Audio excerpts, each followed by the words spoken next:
जय मंडल, जय श्रमदान। साथियों, मैं अनुरुद्ध सिंह विद्रोही, राष्ट्रीय अध्यक्ष मंडल आर्मी। आज फ्री था तो मैंने सोचा क्यों ना कोर्ट ऑफ कॉलेजियम और ईडब्ल्यूएस के विषय में कुछ जो सवाल हैं उनकी चर्चा आपसे की जानी चाहिए। सबसे पहली बात यह है कि ईडब्ल्यूएस आरक्षण, इसमें एक बात मैं पहले स्पष्ट करना चाहूँगा। कहा जाता है कि आर्थिक आधार पर कमज़ोर वर्गों को, कमज़ोर जातियों को दिया गया है, कमज़ोर वर्गों को दिया गया है। तो समझना होगा, 2 दिन पहले राजस्थान कार्मिक आयोग विभाग का एक नोटिस निकला था ईडब्ल्यूएस को लेकर के। मैं उसी संबंध से अपनी बात जोड़ते हुए आगे बढ़ाता हूँ। उसमें लिखा था कि ईडब्ल्यूएस आर्थिक आधार पर आरक्षण का लाभ उन्हीं समाजों को मिलेगा जो पिछड़ा वर्ग, अति पिछड़ा वर्ग, अनुसूचित जाति, अनुसूचित जनजाति से नहीं आते हैं। तो पहले तो ये बात बड़ी स्पष्ट हमें समझनी पड़ेगी कि जो आरक्षण है ईडब्ल्यूएस का, वो आर्थिक आधार पर नहीं, वो सीधे तौर पर जाति आधार पर दिया गया है, क्योंकि उसमें किसी भी गैर सवर्ण जाति की नो एंट्री है। उसमें कोई भी गैर सवर्ण जाति आरक्षण नहीं ले सकती है। अगर आपको भ्रम है कि आर्थिक आधार पर है, तो कोई भी गैर सवर्ण जाति का व्यक्ति ईडब्ल्यूएस का सर्टिफिकेट लेकर के आरक्षण लेकर दिखा दे मुझे।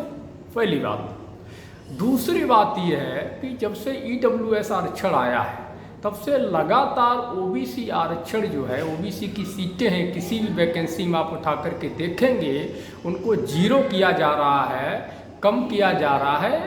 और ईडब्ल्यूएस की जो सीटें हैं, 10% आरक्षण है, लेकिन सीटें 20%, 30%, 50% तक उनको दी जा रही हैं। ये कई वैकेंसियों में आपको देखने को मिलेगा। खैर, हम आगे बढ़ते हैं। जो कॉलेजियम ऑफ कोर्ट और ईडब्ल्यूएस के आपसी संबंध की चर्चा है, उसको लेकर कुछ मेरे सवाल हैं। सबसे पहला सवाल ये है कि आखिर ये कैसे तय किया गया कि देश के सभी राज्यों में सवर्ण जातियों की, अपर कास्ट जातियों की जनसंख्या 10% है और उनको 10% आरक्षण दिया जाना चाहिए। वो सारे 10 के 10% जो है गरीब हैं, आर्थिक रूप से कमज़ोर हैं। पहली बात, अगर सवर्णों की संख्या 10% है भी सभी प्रदेशों में, देश के अंदर जितने राज्य हैं, तो क्या सारे 10 के 10% गरीब हैं जो सारी की पूरी आबादी को 10% आरक्षण दिया गया है? पहला सवाल ये। दूसरा सवाल था। और तीसरा सवाल हमारा ये है कि आखिर इसका आकलन कैसे किया गया कि सभी राज्यों में 10% सवर्ण है? क्या कोई जाति जनगणना सवर्णों की गई?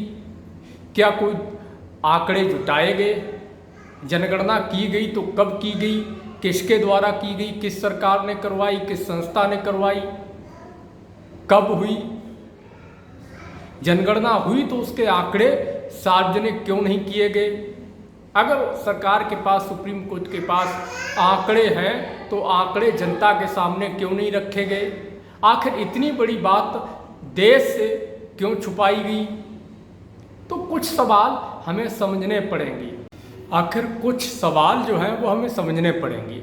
ये सवाल जो मैं कर रहा हूँ, इसके पीछे का कारण क्या है, ये आपको जानना होगा। दरअसल मैं ये सवाल इसलिए कर रहा हूँ क्योंकि ईडब्ल्यूएस आरक्षण को महज 48 घंटे के अंदर पूरे देश में लागू कर दिया गया और सुप्रीम कोर्ट से लेकर के हाई कोर्ट हो या सुप्रीम कोर्ट हो, किसी ने इस पर कोई आपत्ति नहीं जताई। सुप्रीम कोर्ट और हाई कोर्ट में कोर्ट ऑफ कॉलेजियम के सिस्टम के जरिए चुन के आए हुए जजों ने इस पर कोई सवालिया निशान नहीं लगाया, किसी भी तरह की स्टे नहीं लगाई, कोई रोक नहीं लगाई।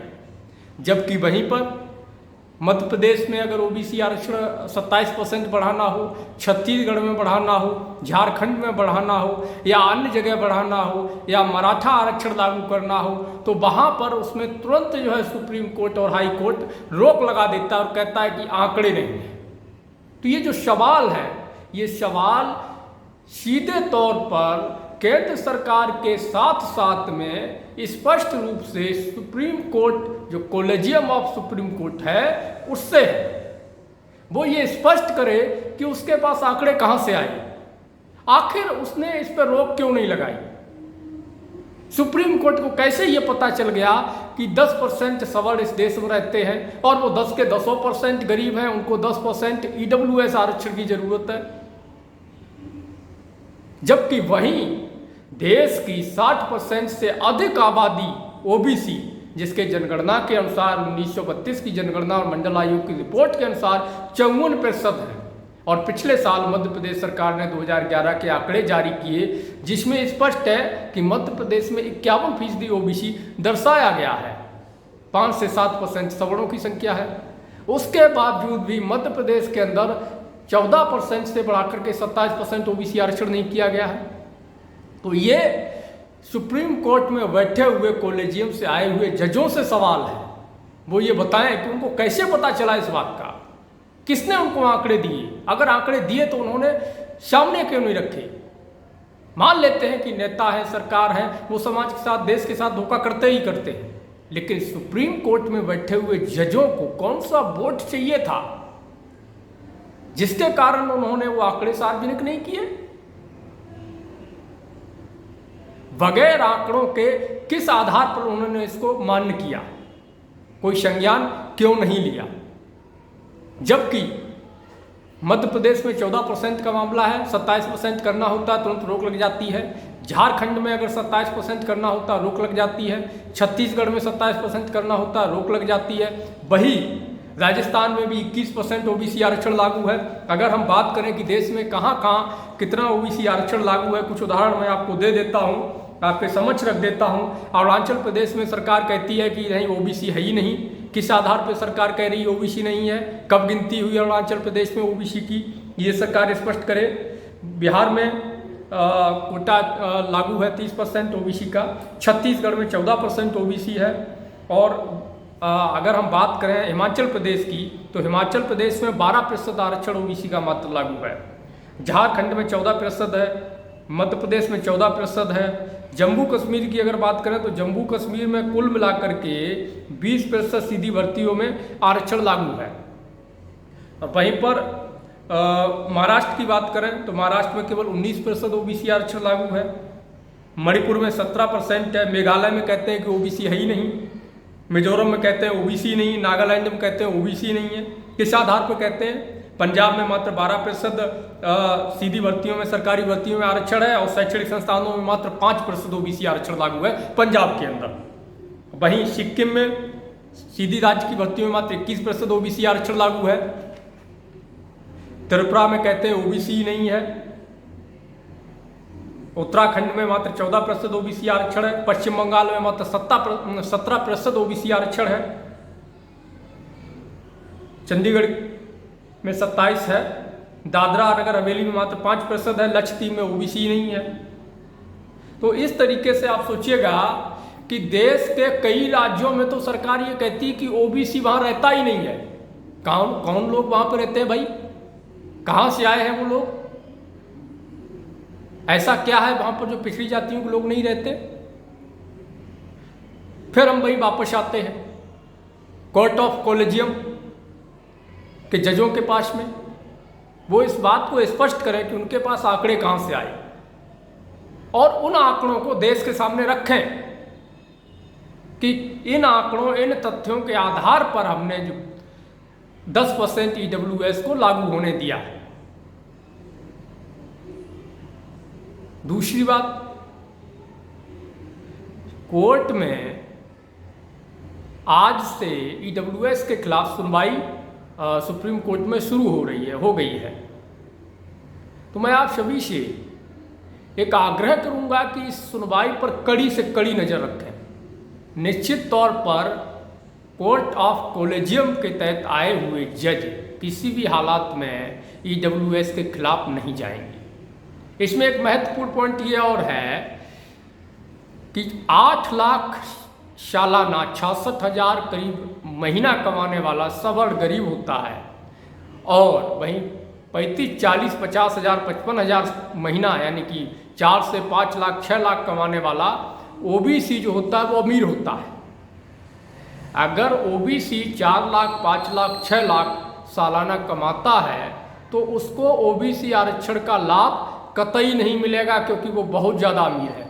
वहीं पर दूसरी तरफ कथित गरीब सवर्ण अगर साल में 6 लाख कमाता है तो वो बहुत ज़्यादा गरीब माना जाएगा, उसको सुदामा कोटा का पूरा लाभ दिया जाएगा। तो ये खेल आपको समझना पड़ेगा। असंवैधानिक तरीके से, अलोकतांत्रिक तरीके से संविधान के साथ छेड़छाड़ करके 10% ईडब्ल्यूएस आरक्षण दिया गया है। वहीं पर 60% ओबीसी होगा 65 से 70 के बीच में, हम 60% मान के चलते हैं। 60% ओबीसी को जो मंडल आयोग की अनुशंसा के अनुसार 27% पूरे देश में लागू होना चाहिए, वो 27% भी 2-3 राज्यों को छोड़ करके बाकी कहीं भी लागू नहीं है। उस पर हर बार हाई कोर्ट और सुप्रीम कोर्ट जो कॉलेजियम से आए हुए जज हैं वो रोक लगा देते हैं, आंकड़ों की मांग करते हैं।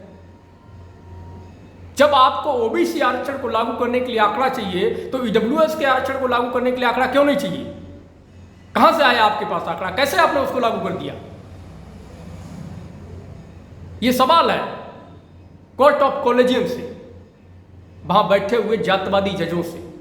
मैं कॉलेजियम और सुप्रीम कोर्ट, हाई कोर्ट में बैठे हुए जो वंशवादी जातवादी जज हैं उसकी व्यवस्था को लेकर के अगली वीडियो में उसकी पोल मैं खोलूंगा, आप लोग नज़र रखिएगा।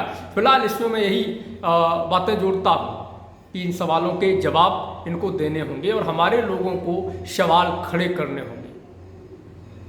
ये जो जातिवादी सिस्टम है, जाति के आधार पर ईडब्ल्यूएस 10% दिया गया, मैं चैलेंज देता हूँ, मैं दावे के साथ कहता हूँ कि इस देश के अंदर बमुश्किल 5 से 7% सवर्ण, बड़ा मैं मजबूती से और स्पष्ट करते हुए कहना चाहता हूँ कि जितनी जातियां हैं सभी धर्मों की जो सवर्ण में आती हैं, अपर कास्ट में, जनरल में, सामान्य में, वो सब मिलाकर के टोटल 5 से 7% बमुश्किल होंगी। और अगर संदेह है तो आप जातिवार जनगणना करवा लीजिए, और अगर वो 10% निकलती हैं, 15% निकलती हैं, तो जो आप सजा मुझे देंगे मुझे मंजूर है। चैलेंज मैं देता हूँ, स्वीकार करिए इसको, करवाइए जाति आधारित जनगणना। किसने रोका है? क्यों डरते हैं जाति आधारित जनगणना करवाने से? करवाइए उसको। और एक और इसमें सवाल है कि अगर 10% इनकी संख्या है तो 10% में सारे 10% सवर्ण गरीब हैं जो उनको आर्थिक आधार पर 10% आरक्षण दिया गया है। 60% ओबीसी को 27% भी नहीं, और 5 से 7% सवर्णों को 10% ईडब्ल्यूएस आर्थिक आधार के नाम पर जातवादी आरक्षण। अगर ये आर्थिक आधार पे है तो उसमें ओबीसी, एससी, एसटी की जातियों को आरक्षण क्यों नहीं मिलता? केवल सवर्ण जातियों को ही क्यों मिलता है? इन सवालों के जवाब दे सुप्रीम कोर्ट, केंद्र सरकार। और मैं फिर चैलेंज देता हूं, अगर दम है तो जातियों की गिनती कराओ। अगर सवर्ण 5 से 7% से पूरे देश में ऊपर निकल जाते हैं तो जो सजा देना चाहो मुझे मंजूर है। स्वीकार करिए चैलेंज को, बने रहिए। अगले वीडियो में मैं आपको जो कॉलेजियम का जातवादी चेहरा है, जो उसका चाल चरित्र और चेहरा है, उसके विषय में मैं आपको अवगत कराऊंगा, आपको बताऊंगा कि किस तरीके से सुप्रीम कोर्ट, हाई कोर्ट में बैठे हुए जातवादी, वंशवादी, परिवारवादी जज हमारे साथ अन्याय करने का काम करते हैं। धन्यवाद। जय भीम, जय मंडल, जय फुले, जय पेरियार, जय संविधान। क्रांतिकारी साथियों, यदि आप संवैधानिक अधिकारों, जातिवार जनगणना, मंडल कमीशन, बहुजन महापुरुषों की वैचार की समता, समानता और सामाजिक न्याय के आंदोलन को मजबूत बनाना चाहते हैं तो हमारी आपसे गुजारिश है कि हमारे चैनल को सब्सक्राइब करें व बेल आइकन के बटन को दबाएं। वीडियो को अधिक से अधिक शेयर करें व अपनी यथासंभव शक्ति अनुसार हमें आर्थिक सहयोग करें।